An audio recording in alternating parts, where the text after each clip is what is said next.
So yun, first things first, ano yung mga dapat nyong i-prepare. So let's say for example, nakuha nyo na yung sasakyan nyo or magpa-practice kayo ng manual na manual transmission na sasakyan. Side mirror. So sa side mirror, check nyo. Ngayon sa side mirror, pedals. So pedals. So meron tayong tatlong pedals. Ito yung clutch natin. Kailangan natin to. So sa automatic, feel nyo muna yung bite point nung kasi may bite point itong may bite point itong clutch eh. So kapag paandarin nyo yung sasakyan, so release lang. Ayan, pag may momentum na, dahan-dahang release sa tapos release nyo na. Okay, tapos reverse ulit. Ugaliin nyo na clutch in muna kasi minsan mapapasobra yung brake natin, mabigat. So yun, tatansyahin nyo lang muna yung paa nyo. Kailangan nyo muna masanay yung paa nyo sa brake para at least alam nyo na okay, pagka ganito kabigat yung paa ko, ibig sabihin sobrang lakas ng brake ko. Kailangan dun talagang gamay mo na mag-drive kasi especially sa mga high speeds, iba na yung gagawin natin kapag magbe-brake eh. Hindi pwedeng kapag mabilis ka, magka-clutch in ka muna bago mag-brake. Iba ang usapan na kapag nasa high speed na. So ito, yung tinuturo ko sa inyo is for the purpose of, ito lang, sa practice session lang, mabagal lang tayo. So kanina, ang pinag-aaralan natin is brake lang, no? Brake, yung bigat ng paa nyo sa brake. Ngayon, yung bigat naman ng paa nyo sa accelerate. Para ma-feel nyo na kapag sobrang biniga nyo, hahataw yung sasakyan nyo. Pagka dahan-dahan lang, okay, normal lang. So yun yung pinaka first phase natin. Ma-feel nyo lahat ng mga brake, accelerator, atras, abante, mga ganyan, para hindi kayo mabigla kapag nasa actual na kalsada na kasi kayo.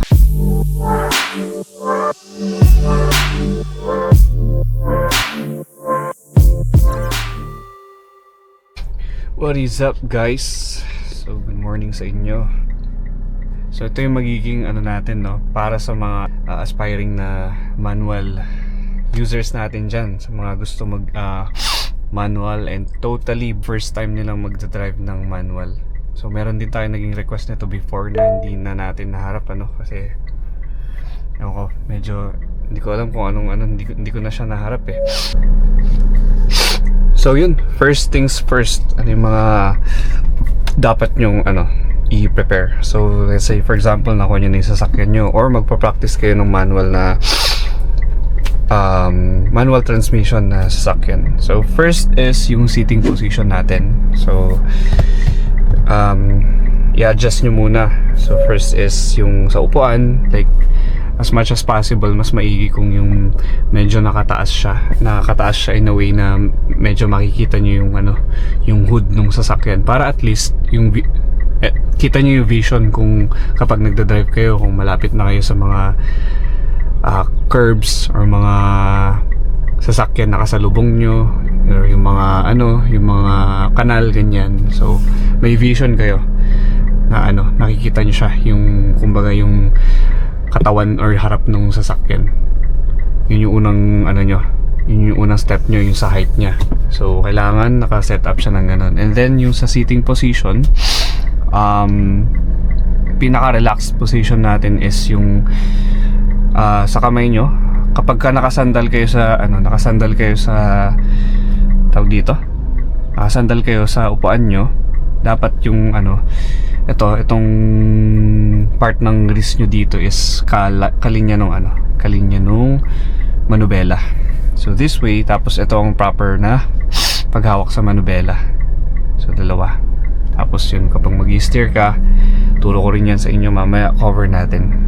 Para pag mag-i-steer ka, madali siya. Kasi kapag malapit ka masyado, medyo, alam mo na, parang, alam mo yun, parang ipit yung mo. Parang nasa sandwich eh. Pag sobrang layo naman, mahirap naman. So, ideally, mga dito or siguro ganyan. Basta wag yung sobrang lapit, wag rin yung sobrang layo. Kung saan yung komportable kayo. Tapos, importante rin na dito sa pedals natin, kapag katatapakan nyo yung clutch, is komportable sa inyo na tapakan siya ng buo. Yung as in buo, yung sagad hanggang dun sa floor. Yung pinakasagad niya. Kasi kapag malayo yung upuan nyo, mafe-feel nyo naman mararamdaman nyo na parang kulang or parang di komportable yung paa nyo hindi nyo nasasagad so pagka ganun, adjust nyo lang, ilapit nyo lang yung upuan nyo, ilalapit nyo lang ganun, para dapat komportable yung paa nyo sa pagtapak sa clutch, tapos sa brake, ganyan, accelerator and all that. Okay, so yun yung sa first natin, seating position. And then next natin is yung seat belt. So bago kayo umandar, bago kayo mag-start, always wear your seat belt. Dapat ugaliin nyo. Sa mga modern cars naman, pag umandar na kayo, kunwari nalimot nyo, mag-a-alarm naman yan mag-a-alarm yung sasakyan na kailangan nyo ilagay yung seatbelt. Pero let's say for example, ang pag-aaralan yung sasakyan is old car. So yung mga older cars kasi walang seatbelt warning. So yun, mas maigi na ugaliin nyo na every time bago umalis kayo, bago kayo umandar, bago kayo mag first gear, tumapak sa mga pedals and stuff, or bago nyo i-release tong handbrake, seatbelt nyo muna para hindi nyo na makalimutan. Kasi mahirap na pag nadali kayo ng mga police or LTO, lalo na LTO, tapos nahuli kayo ng no seatbelt. So nayari na ako sa ganyan kaya ever since talagang nagsi-seatbelt na ako.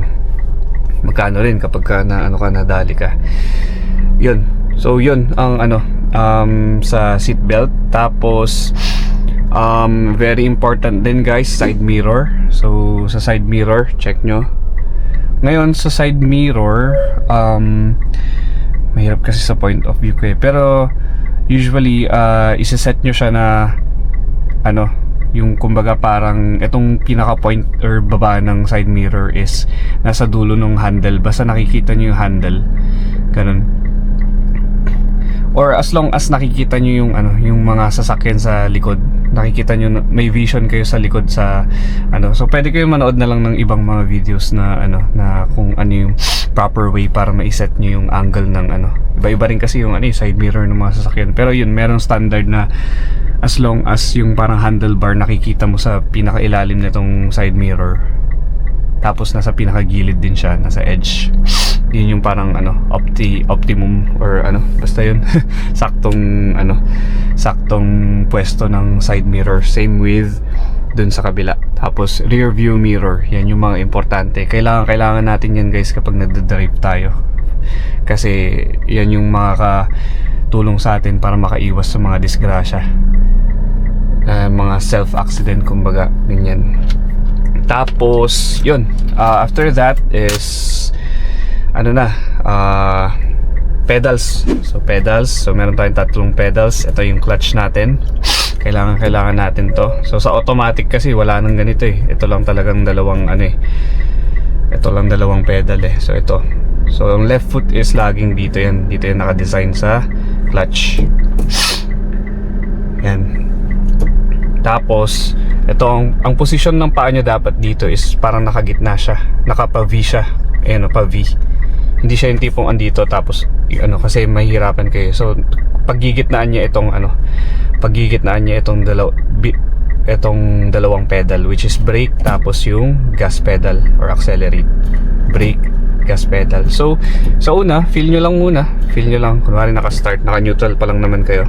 So para malaman yung naka-neutral kayo is nagagalaw nyo yung manubela tuloy, yung shifter left to right, or kahit ganunin nyo lang, laruin nyo lang ng ganun pa left.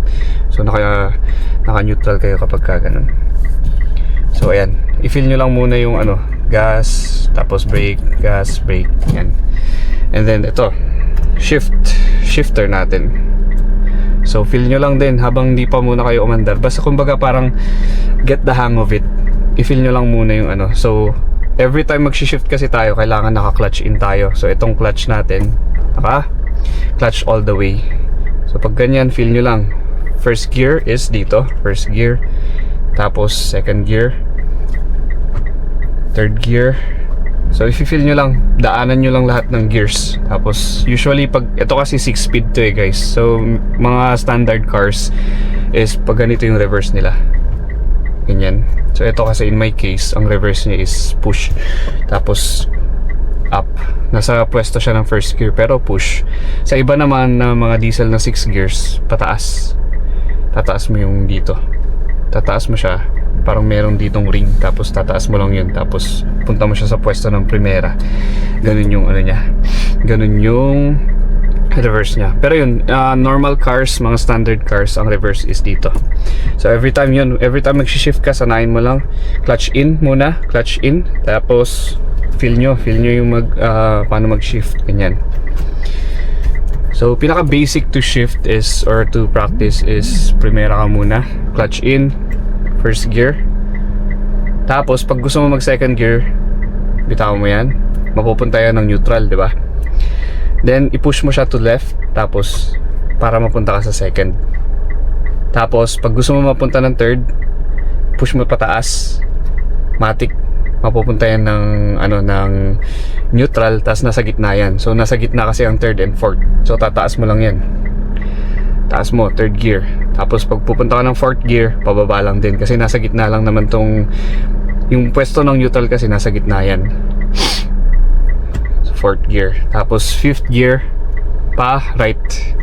So right, push mo dito. So either buong kamay mo, pwersa mo dito, or pwedeng ganito rin, parang ganyan.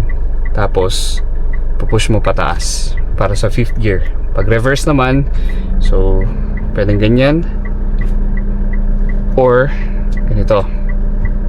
Kadalasan mas madali kapag ka ganito, kasi parang mas may force ka, mas komportable. So depende na lang kung ano yung mga kasanayan nyo, no? So first, ganito naman, ganyan. So first is left, up, first gear. Tapos if gusto nyo ng shortcut, kunwari nagda-drive kayo, diba? Tapos magsa second gear kayo, i-hold nyo lang tong dapat naka-force siya na kung paanong finorce nyo siya ng pa-first gear, diba? So dapat pag pupunta kayo ng second, naka-force lang din siya pa left, tapos saka nyo dadalhin sa second. Ganun. Otherwise kasi kapag kunwari binaba nyo lang siya, tapos wala kayong pwersa pa left, babalik yan sa kusa siyang babalik sa gitna, sa So pag shinif nyo yan, kunwari dinire-diretso nyo yan first gear, tapos wala kayong pwersa, binaba nyo, imbes sa second gear pupuntahan nyo, nasa fourth gear kayo. So pagka ganun, pag mag-shift kayo dito sa left side, yung force ng kamay nyo dapat nasa left. Tapos dadalhin nyo siya pababa para mapunta kayo ng second. So first, second, third, fourth, fifth, tapos reverse, ganun. So feel nyo lang muna, ganun.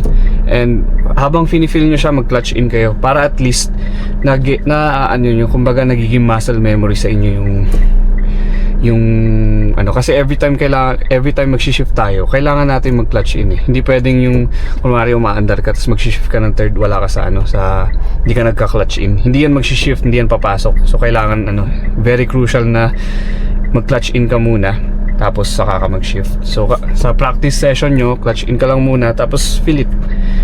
First, second, third, fourth, fifth, tapos kung reverse, kunwari sa standard cars yan, reverse, ganun. So once na parang medyo komportable na kayo yung sa pag-shift nyo, medyo okay na, palipat-lipat, tapos yung okay na rin yung yung komportable na kayo sa pag-clutch in, brake, gas, yung nagamay nyo na, yung alam nyo, nakuha nyo na yung pwesto rin ng paa, so sa gitna, alternate. Start na tayo sa clutch. So ito kasi yung pinaka-crucial and very important, clutch. So ang pinaka-start natin, since beginner kayo, totally wala kayo experience sa pagdadrive, first gear lang muna. Okay, so again, every time mag-shift, every time pupunta ka sa gears, first, second, kailangan mag-clutch in. So clutch in, tapos first lang gagamitin natin guys, first gear, ganyan. Okay, so before we go, meron tayong handbrake, di ba? Ito, meron tayong handbrake. Tapos ugaliin nyo guys. So di ba sanabi ko i-feel nyo itong mga itong brake, accelerator. Ugaliin nyo na kapag i-release nyo itong brake, nakatapak kayo dito sa brake. Kasi iba-iba ang daan eh. Merong mga daan na di mo alam pa slope pala or may pababa. Pagka di kayo nakatapak, tapos basta andar na kayo, biglang ni-release nyo to, gulat kayo, medyo aatras yan or abante yan. So takaw disgrasya yun kasi may tendency na pag merong sasakyan nakapark sa likod nyo or kung ano sa likod, may bata or whatever, may tendency na pag nirelease nyo tong ano tapos medyo nakaslope yung kalsada, gagalaw siya. So ugaliin nyo every time i-release nyo tong handbrake, naka-brake kayo. Okay? So sabihin natin aandar na kayo, brake muna, brake, tapak sa brake, and then release nyo tong handbrake.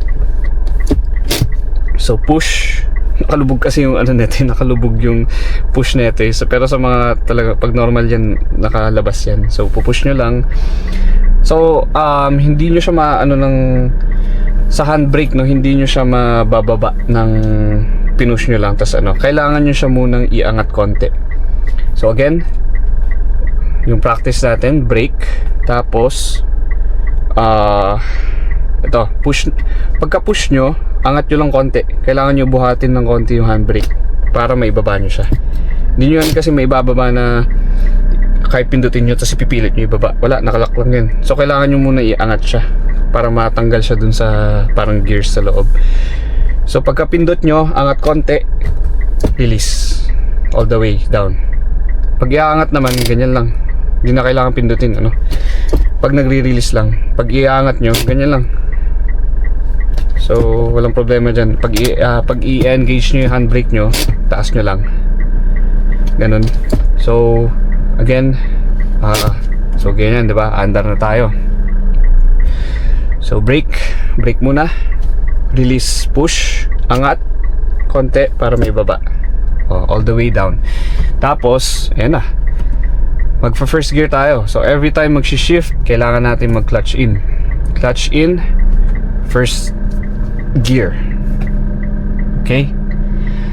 So ang sa una, since start pa lang naman, I would suggest feel nyo muna yung bite point nung ano, kasi may bite point itong ano eh, may bite point itong clutch eh.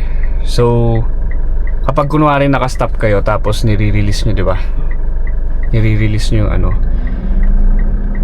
pakiramdaman nyo yung sasakyan, manginginig yung sasakyan, manginginig yan. So ibig sabihin yan, nasa, pag nanginginig na yan, ayun, manginginig yung, mararamdaman yung manginginig, yun yung bite point. So ideally, kung maluwag naman yung daan, like for example subdivision or open areas, open na space, hayaan nyo lang. So yeah, ang mangyayari nyan, pag nasa primera na kayo, dahan-dahang release dito, tapos release nyo na rin yung brake, dahan-dahan. Tapos mararamdaman nyo yung sasakyan, kusang aandar yan, ganyan, kusang aandar yan. So kahit di pa diesel yan, kapag, as long as nasa patag kayo, aandar yan kusa. Ngayon, ang gusto kong pag-aralan nyo lang muna since baguhan kayo is reverse at forward. So diretso lang muna tayo, huwag muna tayong lalabas ng yung paikot-ikot, kasi gusto ko munang ma-feel nyo yung pag-brake at pag-accelerate. Dapat medyo masaulo nyo or sa muscle memory nyo, matansya nyo yung lakas ng brake ng sasakyan nyo and yung lakas nung paa nyo sa, or lakas ng sasakyan sa pagtapak nyo sa ano, sa accelerator. Okay? So again, practice naman tayo, umabante tayo, di ba? So mag-reverse naman tayo. So again, sa ibang sasakyan ang reverse is pag ganun, di ba? Pero in my case, push tayo tapos sa primera na part. So magre-reverse naman tayo. Sabi nating, so dito patag lang naman, no? So hindi gagalaw yung sasakyan eh. Kung ang mas mainam ang mapagpraktisan nyo talaga is patag, para kahit di na kayo nakatapak sa brake, hindi siya gagalaw, hindi siya gumagalaw-galaw, or di siya umaatras, di siya umaabante. Parang gagawin nyo na lang is dito nag-shift na lang kayo from first to second. So magre-reverse tayo, dahan-dahang release. Tapos mararamdaman nyo pag umaandar na yung sasakyan, ganyan. So maintain nyo lang, ganun lang. Tapos i-feel nyo, magbe-brake kayo. So pag magbe-brake kayo, dahan-dahan, pagsasabayin nyo yan, no? Sa una medyo malilito kayo, kasi syempre bago sa inyo eh, first time sa inyo eh. So pagsasabihin nyo yan, magbe-brake kayo, minsan mabibigla kayong mag-brake, mamamatayan kayo kasi nandun kayo sa bite point, nasa bite point kayo na, biting point kayo na area.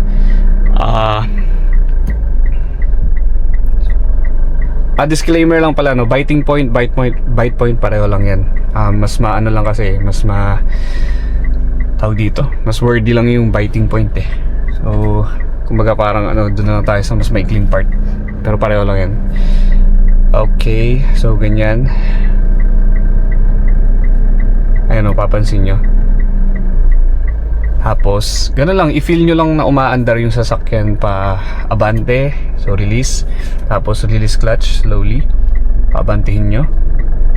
Tapos pag umaandar na, dahan-dahang i-release nyo yung ano, yung clutch. Tapos yan, aandar na yan kusa. Tapos pag magbe-brake kayo, dahan-dahan nyo ring i-press in yung clutch, tapos mag-brake kayo. Tapos reverse naman.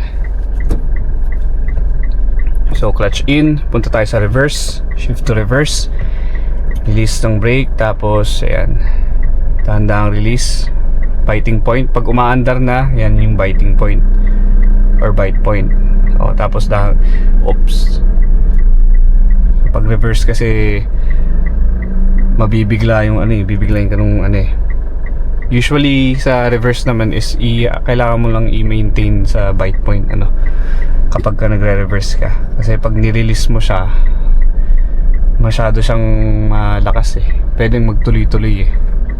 So pagka magre-reverse kayo, i-maintain nyo lang siya sa ano, bite point. Ganyan.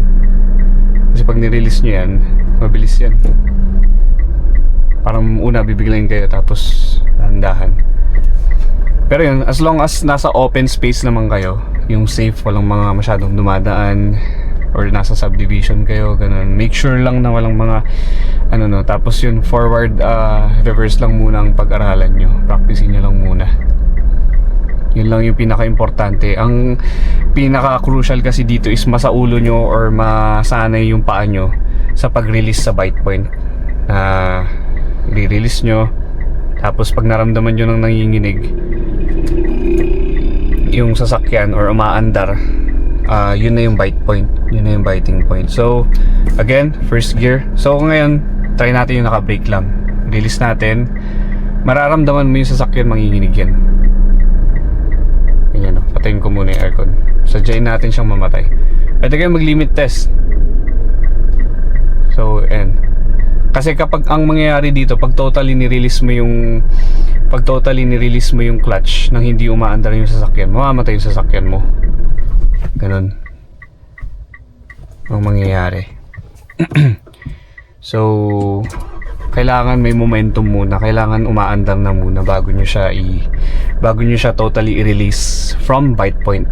So ang goal nyo lang doon, limit testing, pakiramdaman nyo lang yung sasakyan manginginig yan. So kunwari naka-brake kayo, tapos punta kayo sa bite point, mararamdaman nyo nanginginig yung sasakyan. Ayan o. So yan, pag nandun na kayo, ibig sabihin yun yung ano, yun yung bite point nya. So pwede nyo ulit-ulitin yun, feel nyo lang. Pero pinaka-mainam yung parang ginagawa natin kanina, paandarin nyo yung sasakyan. So release lang. Ayan, pag may momentum na, dahan-dahang release sa ano, tapos release nyo na. Okay, tapos reverse ulit, ganun ulit. Oh, biting point, bite point. Pag umaandar na, pwede nyo release. Pero yun lang, mabibigla kayo sa reverse kasi yun, kapag unang release nyo, bibiglayin kayo nyan eh. So be cautious lang kapag kagan. Tapos primera, kung maluwag naman sa likod, kaya yun lagi ko sinasabi, always check your side mirrors. Dapat ugaliin nyo rin. Sa una, ma-overwhelm kayo guys, ano, kasi ang daming ano, like parang syempre first time nyo eh, magugulumihanan kayo, lalo kapag hindi ganun kalakas yung loob nyo. Magugulumihanan kayo, ang dami nyo kailangan i-consider. So take it slow. Kumbaga parang baby steps lang. Kaya tinuturo ko to sa inyo, the easier way, para step by step nyong natututunan. So yan, first gear, umaandar na, slowly release. So yan, naandar na siya dyan. Tapos once na na-feel nyo na, like nagigets nyo na yung biting point, alam nyo na yung part nya, so nakailang atras abante na kayo. Tapos yung brake at the same time, kasi pag first time nyo ang brake, minsan may tendency pang mamatay kayo kasi syempre nalilito kayo eh. So like I said, kailangan yung saluhin nyo muna, i-clutch in nyo muna bago kayo mag-brake.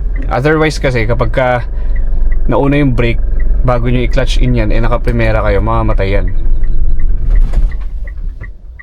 Kaya kapag mag-slow down kayo or mag-stop na kayo, practicein nyo lang muna mag-clutch in tapos brake. Ganun. Okay. Tapos yun pala, if mag-i-start kayo, since we are on a practice session, balik nyo lagi sa, kunwari namatayan kayo sa primera, di ba, namatay yung sasakyan nyo, balik nyo sa primera bago kayo mag-start ulit. So, saka nyo start ulit yung sasakyan. And then, back to start, back to basics, primera ulit, and then release. So yan, biting point tayo ulit. Pag umaandar na, release ng clutch. O gusto mo mag-slow down, clutch in, brake. Reverse naman, release brake. O, paandarin natin, biting point. Umaandar na, release. Brake tayo, slow down, clutch in, brake. Yun lang. Gamayin nyo lang muna. Minsan kasi, especially itong brake, iba-iba ang brake natin eh. Merong mga makapit masyado yung brake. Pagka brake mo, tsaka syempre hindi pa naman natin ganun kagamay, so may tendency na mabigat yung paa natin sa brake. Pwede natin mabigla. So para hindi lang kasi ugaliin nyo na clutch in muna kasi minsan mapapasobra yung brake natin. Mabigat. So yun, tatansyahin nyo lang muna yung paa nyo. Kailangan nyo muna masanay yung paa nyo sa brake para at least alam nyo na okay, pagka ganito kabigat yung paa ko, ibig sabihin sobrang lakas ng brake ko. Ganon. Tapos reverse tayo. Nag-biting point, release. Tapos sabihin natin hindi ko gamay. Basta as long as clutch in, tapos nag-brake ka agad bigla, mabibigla ka. So yun, marirealize mo na, okay, masyadong mabigat yung paa ko dun. Masyado, sobrang full stop ako nun. So kailangan medyo alalay ako sa brake para smooth lang siya. So sa pagbe-brake kasi, gradual lang yung pag-press nyo sa kanya. Kumbaga parang, paano ba paano ba natin i-demo? Kasi may may puwersa naman yung brake eh. So hindi nyo siya kailangan biglain ngayon. Kailangan slowly, dahan-dahan lang na pagtapak sa brake. Tapos papakiramdaman nyo lang din. So again, paandarin natin, biting point. Pag umaandar na, release clutch. Tapos gusto nyo mag-brake, clutch in muna. Tapos yun, slowly, dahan-dahan lang yung pag-brake nyo. Dahan-dahan lang. Kasi nasa practice part pa lang naman kayo. Pakiramdaman nyo lang muna yung bigat ng paa nyo sa brake. Para pagka okay na, hindi kayo nabibigla. Tapos yun, para di kayo namamatayan, always clutch in muna bago kayo mag-brake. For the purpose of this practice session, So ganyan. Release. Tapos gusto nyo na mag-brake, clutch in, dahan-dahan sa brake. Yan. Ganun, basta lagi nyo tatandaan, bago kayo mag-stop, bago kayo tumapak sa brake, clutch in nyo muna para di kayo mamatayan. Okay? For starters lang yun. Pag umaandar na tayo or pag nasa highway na, it's a different situation. Kailangan dun talagang gamay mo na mag-drive kasi especially sa mga high speeds, iba na yung gagawin natin kapag magbe-brake eh. Hindi pwedeng kapag mabilis ka, magka-clutch in ka muna bago mag-brake. Iba ang usapan na kapag nasa high speed na. So ito, yung tinuturo ko sa inyo is for the purpose of, ito lang, sa practice session lang, mabagal lang tayo. So clutch in, brake, dahan-dahan. Okay? So ulit-ulitin nyo lang pagka na-feel nyo nagamay nyo na. Tapos yun, every time nagre-reverse kayo guys, I want you na ugaliin nyo rin mag-check nyo lagi, side mirrors, reverse. Okay? Kunwari magre-reverse kayo, nasa reverse kayo, di ba? Check nyo, side mirror.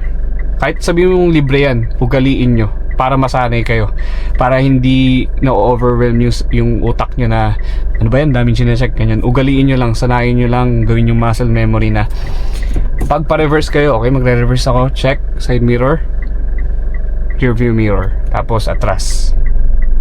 Always. So di ba nag-atras abante kayo, atras abante kayo. Every time magre-reverse kayo, check side mirror. Para masanay kayo na ginagamit tong side mirror. Para pag once na nag-start na kayo sa kalsada mag-drive, easy na lang sa inyo. Kumbaga parang nasanay na yung mata nyo na tumitingin-tingin sa side mirror. May awareness na kayo. Ganon guys. So, yun, atras abante. Pagka ganon, pag natapos mo na yan, kadalasan yan, gets mo na yung ano, nakuha mo na or gamay mo na yung biting point.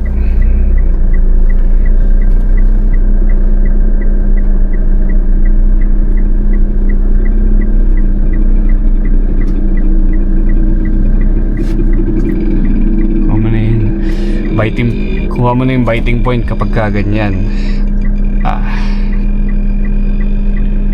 So ang next natin, steering. Okay, so let's say for example medyo maluwag. Pinaka ideal kasi open space yung tipong nasa parking space ka, dun ka magpa-practice. So mapalad ka kapag ganun yung pagpa-practicean mo. Pero pagka ganito lang, for example ganito lang yung maanuhan nyo, medyo masikip or subdivision, ganyan. So feel nyo lang muna yung siguro from a stop position, i-feel nyo lang muna yung manubela, i-shift nyo. So ang proper way ng pag-shift is pag magto-turn ka, so itong dalawa magtutulungan yan. So ito pababa, tapos ito naman tinataas niya, pataas yung pwersa niya. So pababa to, pag papunta ka sa left, pababa to, ganyan. Tapos pag umabot na to sa ganitong position, 90 degrees, tama ba? 90 degrees, basta yun, pagka diretso na siya, bibitaw na to. Bakit? Kasi ang next na nito is mag-alternate na yan. So maglalakad yung maglalakad yung kamay mo. So practicein mo, get the hang of it. Feel mo muna ganyan. So yan yung sagad na part. Kung papansin nyo, ayan, hindi na siya masasagad. Ngayon kapag babalik kayo from di nakaganyan kayo, 'di ba? Kasi galing kayo sa sa parang alternate position. Gamitin niyo yung force ng dalawang kamay na to pabalik. Pag ganyan. Para hindi kayo hirap, para madali siya. So pagka once nandito na kayo sa part na 'yon, balik kayo, alternate naman. On a vice versa, kabilang position. Ganyan. Hanggang sa ma-straighten out niyo siya. So pwedeng i-open nyo yung sa window, tapos check nyo lang dito kapag ka nakadiretso siya, ayun diretso, ibig sabihin diretso na siya. Okay, so tapos pag going to right, again going to right, yung force nitong right hand natin pababa, ito pataas, tataas natin, tapos alternate, ganyan hanggang sa masagad nyo. So ang goal lang natin dito, so ayan, nasagad na natin, ganyan. Ang goal lang natin dito is feel nyo muna, kailangan nyo masanay kung paano yung proper way ng pag-handle ng ng manubela, ayan, pag-turn ng manubela. So pagka nasagad na yan, again, pag magtutulungan tong dalawa, teka, parang weird nung kadalasan kasi dapat ganito yung pwesto ng tayo. So let's say for example yan, nag-alternate tayo. Kadalasan kasi dapat ganyan yung dalawa siya, ganyan yung ending natin sa sagad na pag-turn. Tapos magtutulungan yan. Kapag gusto mo bumalik or gusto mo ibalik siya, tulungan muna sila papunta left, tapos alternate mo sila, ganyan hanggang sa ma-straighten out mo siya. So ayan, pag nag-straighten out na, balik sa normal na position. Regardless kung anong position mo, pag na-straighten out mo na siya, balik ka na sa normal na hand position. Ngayon sa mga normal turns, syempre ganyan lang, ganyan kunwari left, right, lalaruin mo lang left, right. So feel mo yung ganyan, left, right. So again, ang pwersa ito pababa, pataas pag going left, tapos vice versa. Feel mo lang muna, ganyan. So una, first sa first step nyo, pwedeng ganyan muna gawin nyo. Feel nyo lang, slight turns, left, right, left, right. Tapos pagka medyo okay na, pag medyo komportable na kayo, next is pagka ganyan, again, pagka umabot na sa ganitong position, alternate, ganyan. So what if nasa ganito kayong position, ganyan, nasa ganyan siya, diba? Nasa ganyan siya, nasa ganito kayong position. So, bitawan nyo lang, no? Bitawan nyo yung kamay nyo. Tapos, pwedeng ganito. Mag-start kayo ng ganito. Kunwari ganyan, nakapa-X kayo, diba? Nakapa-X kayo, tapos nasagad nyo na.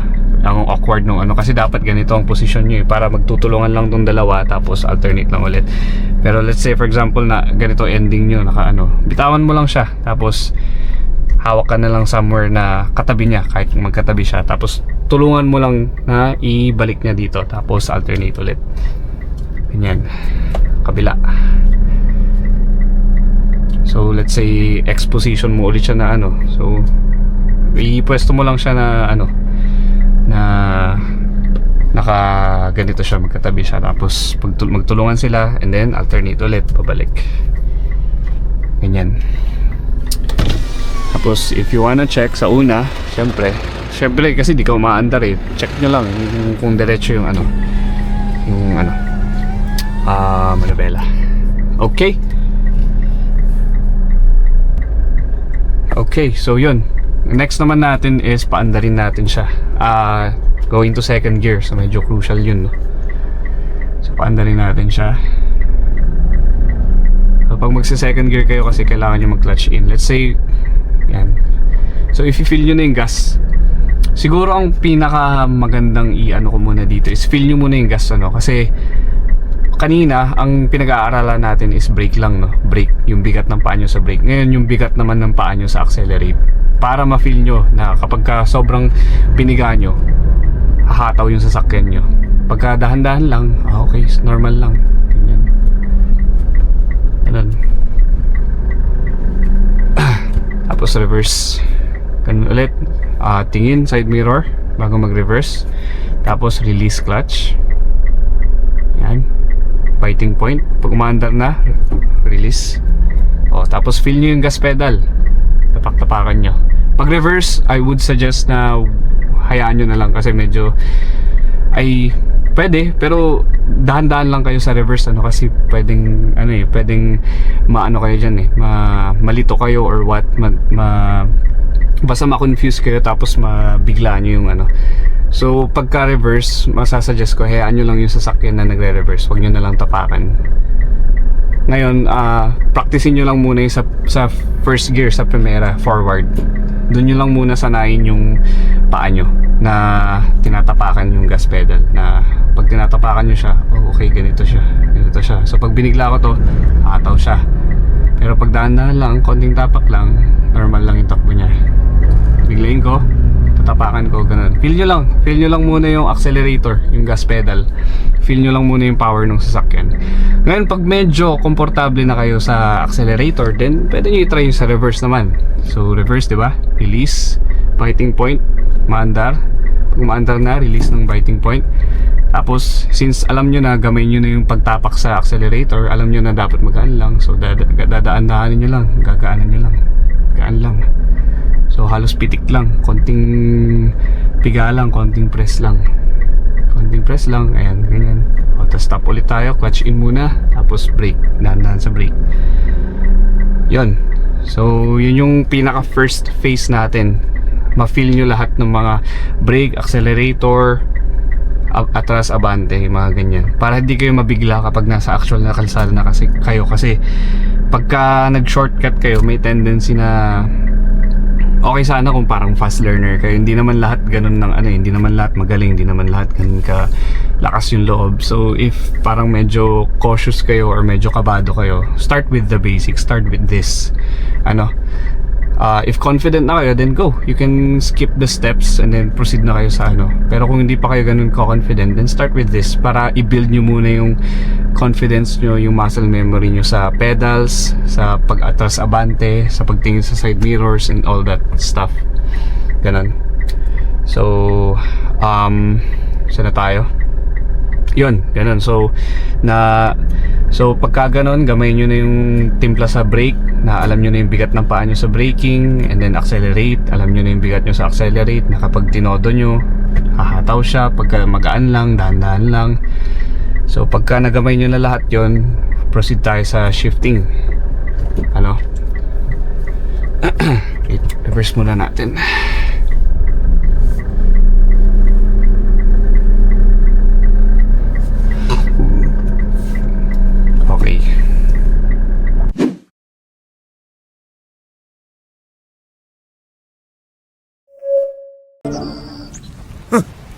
Thanks! Love you!